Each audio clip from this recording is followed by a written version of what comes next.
how not to disrespect him. So I don't know. Well, it's something men are always complaining about, man. This girl don't respect me. She don't know how to act.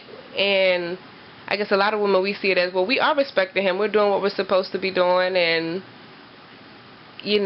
but I know a lot of times you're like, okay, you got to make him feel like a man. What do you mean make him feel like a man? Well, you have to see. You got to understand, men, we're simple creatures, right? So even though, really, honestly, women run the household, you have to allow the man to feel like he's in charge. You have to trick us. We're just that simple. Even though you guys do your womanly things and pull the strings and make us act outside of our character. You have to allow the man to feel like that he's running the show. He has to be the captain. In a lot of instances, he is the captain, but more often, the woman is really the one running the show. Where we run into problems is, especially, I can only speak from the perspective of a man from African descent. Where we may run into problems and why we can't meet, it's hard for us to meet women in our culture, is that sometimes it's just like two people trying to wear the pants, and that's a problem. That's a problem. Behind every good man is a woman rolling her eyes. A woman should work very hard to make sure her man is the head, is leading the forefront, is guiding the family. But if the man and the woman are going to wear the same pair of pants, two things can happen. Either the woman's going to be by herself wearing those pants, or the man's going to go to the closet and he's going to wear the skirt.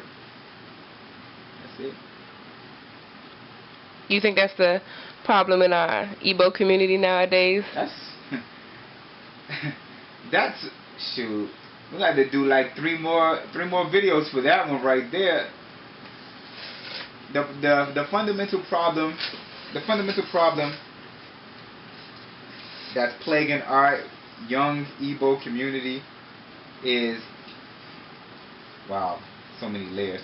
All right, first of all, I don't know what's wrong with Igbo men. I really don't understand it. We are the most intelligent, yes, yet introverted people I've ever met in my life. Igbo women. I'm not saying there's a problem as such with Igbo women.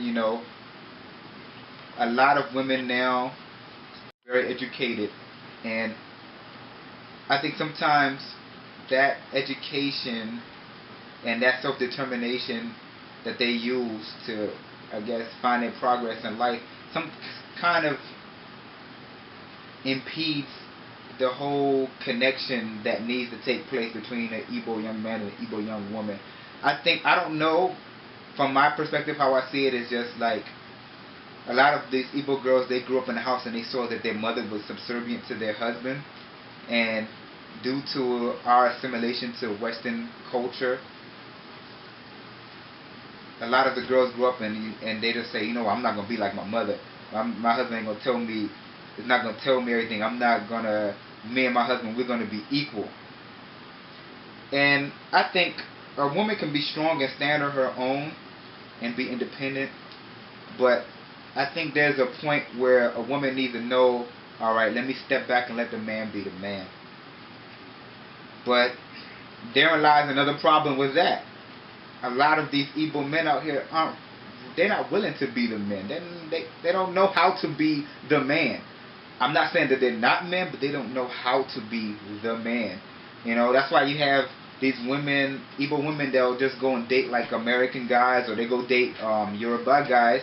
I don't want to classify everybody, but Yoruba guys are a lot of times more outgoing, and they're not introverted at all. Sometimes that might excite, but I think deep down a lot of these Igbo women, they don't want to wind up marrying that guy. They try to keep it within the culture, but so many times, so often, a lot of them come up and they're just like, where are all the Igbo men? Where are they? And I'm just like, I don't know. I'm Igbo myself. I'm always out here, and I never see them. I tell them, well, check any local library, check any school, check any good job. Like, go to any hospital and go down to like the med-surg floor. You're gonna find Igbo guys, but it just seems like they just work all day, and then after they get off work, they just go home. I don't know. All my friends are Yoruba. they balance. They balance the work life. They balance play. It's not always about work all the time. And then on the transverse side, you have Igbo men that are just like, well, the Igbo girls. I see them all the time. I don't know. But it'll take 10 videos to explain the dichotomy between Igbo men and Igbo women.